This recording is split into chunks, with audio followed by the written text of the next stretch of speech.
Welcome everyone, my name is Joanna, and here you can find support in understanding your insecure attachment style, becoming more secure and better navigate in your relationships.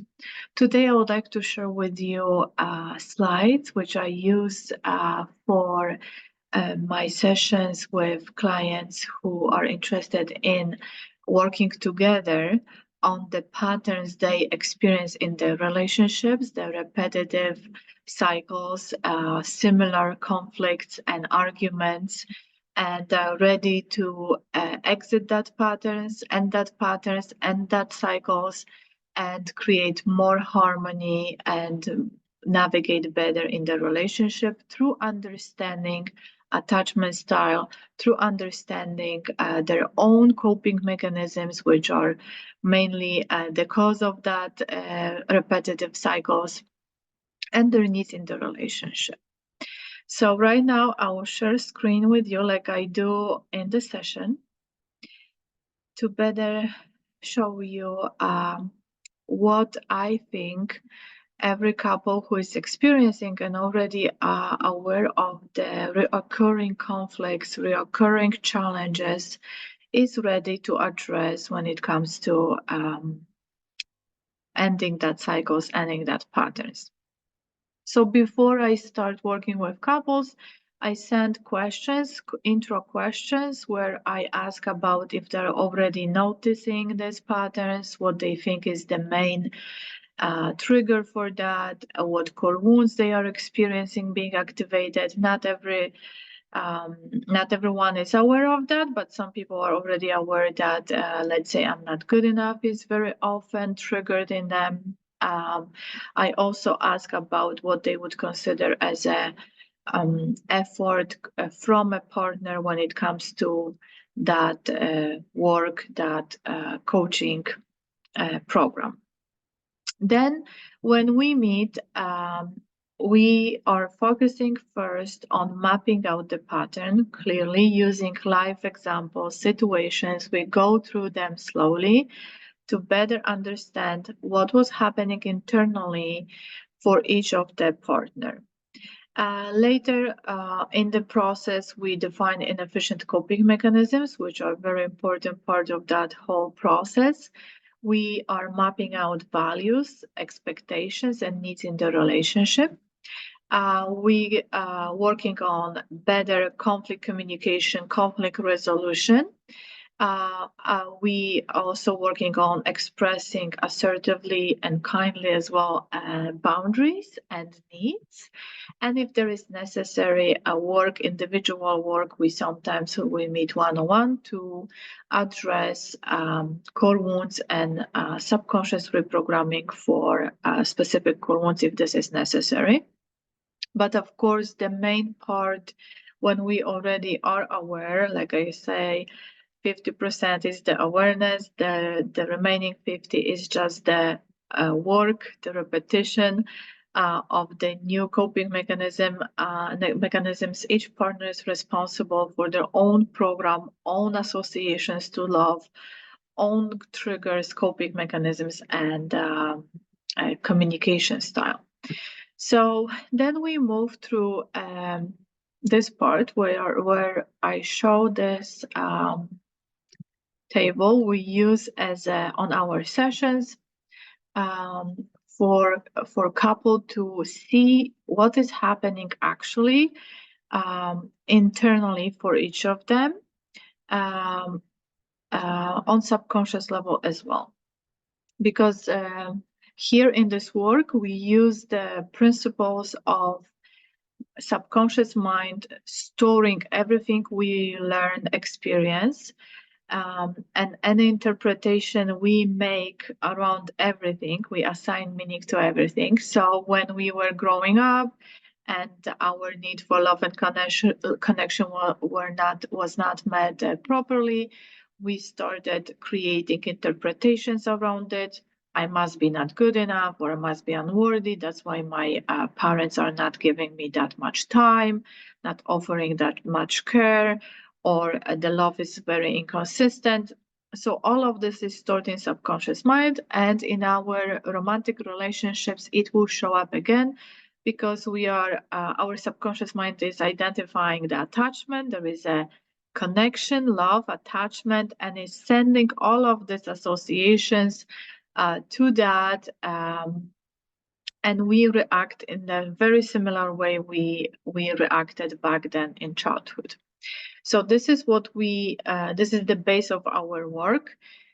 And like here I have an example of Mike and Jane. These are just names, I made up these names. But the triggers are very common for couples. And we are trying to identify on the session what is actually going on and what can be done in a different way when we have that deeper understanding of the trigger, of the real cause of the pain. So let's say Jane already knows that she has a very intense feeling hurt, feeling sad, sometimes angry when Mike is late to meetings, when Mike doesn't call back for hours, let's say, when Mike doesn't ask her how she's feeling, when Mike does not initiate activities together and she's the one who has to always plan things and for weekends. So this is really always causing her that pain, that frustration. And on the session, we identify what core wound, what the belief is activated here, what actually these behaviors, this Mike's behaviors are touching Jane internally. And the wound we will probably identify on the session will be, I'm not important, I don't matter, I'm unloved, I'm not good enough. And we look at the behavior, how Jane is coping with that pain, with that frustration when Mike is behaving this way. And her coping mechanism could be withdrawing of love, like becoming very cold, not involved, not warm, maybe passive aggressive behavior, being cold in general, right? Like emotionally withdrawing. And Jane probably doesn't recognize that one of the coping mechanisms she is using in this situation is criticism, because Jane is expressing her frustration, her pain by criticism. So when this happens, when these wounds are activated in Jane, she will come to Mike and start saying like, you never care about me, you're doing this on purpose, start criticizing, maybe have even stronger aggressive language, being loud, accusing Mike of doing this on purpose, never not loving her, not caring about her at all, like very strong, firm, 100% statements. So Mike now is triggered by Jane's behavior, criticism, accusations, aggressive language, complaining, being called. Eventually after that, also here maybe complaining in front of other people when Jane is, let's say, meeting with friends and telling in front of other people that Mike is always late or Mike never initiates anything for them for weekends.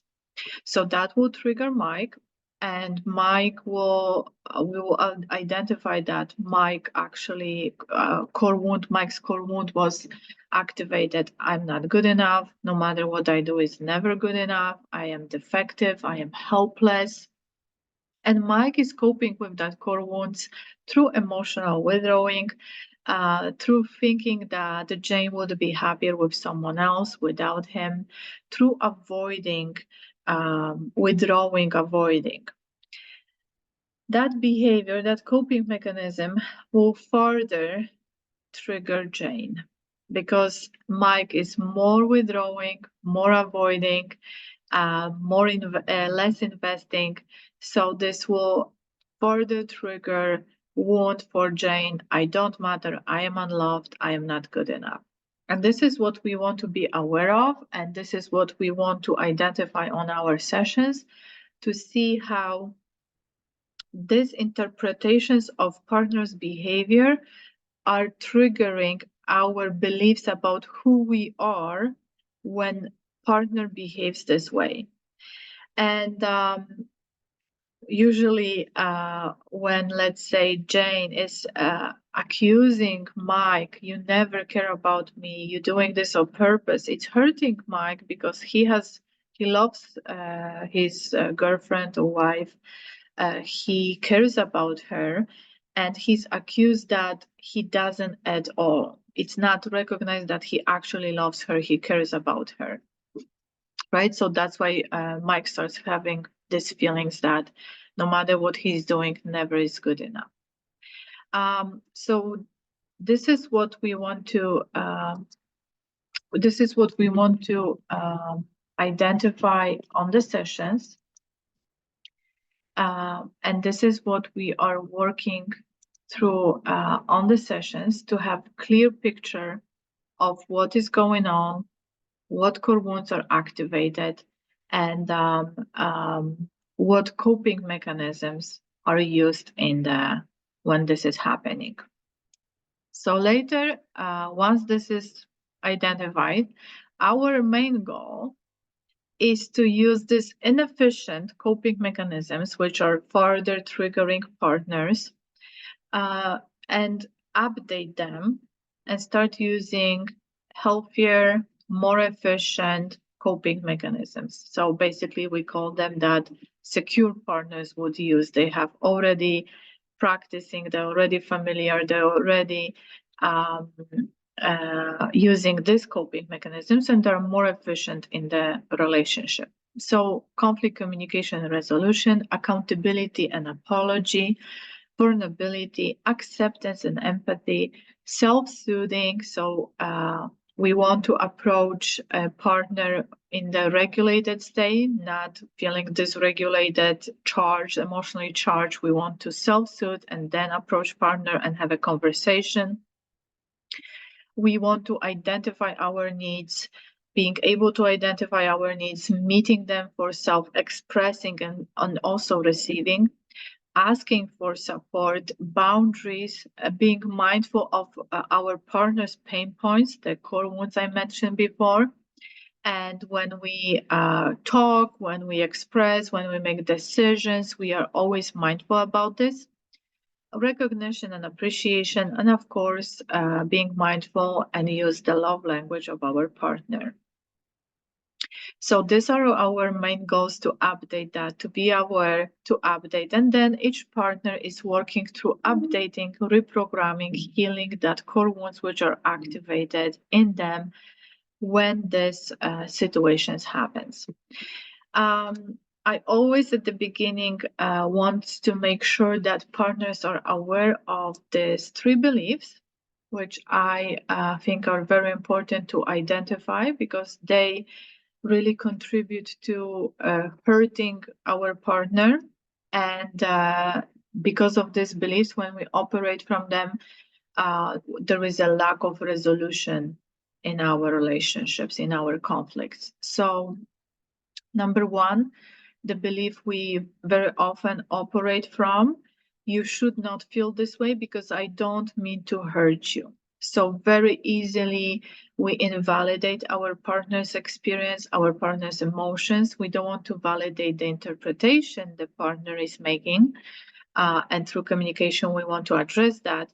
But denying a partner from feeling hurt will create lack of resolution, further disconnection. Second, you hurt me first, so now I have right to hurt you back, or treat you the way I want. I don't need to be mindful about your experience. You deserve the punishment, right? So very often people operate from that belief.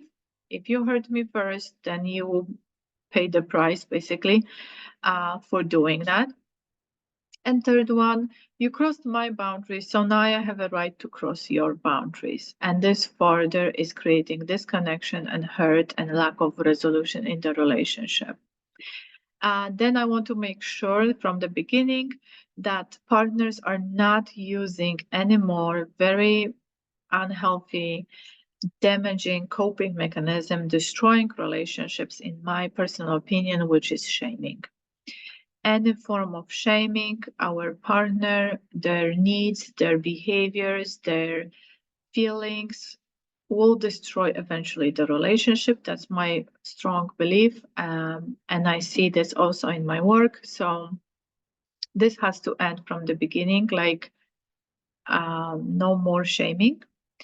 And then, of course, I address that number one reason this process will not work out if partners do not want to compromise, empathize, or put into the work, which means take accountability for own programming, or does not want to see partners' points of view.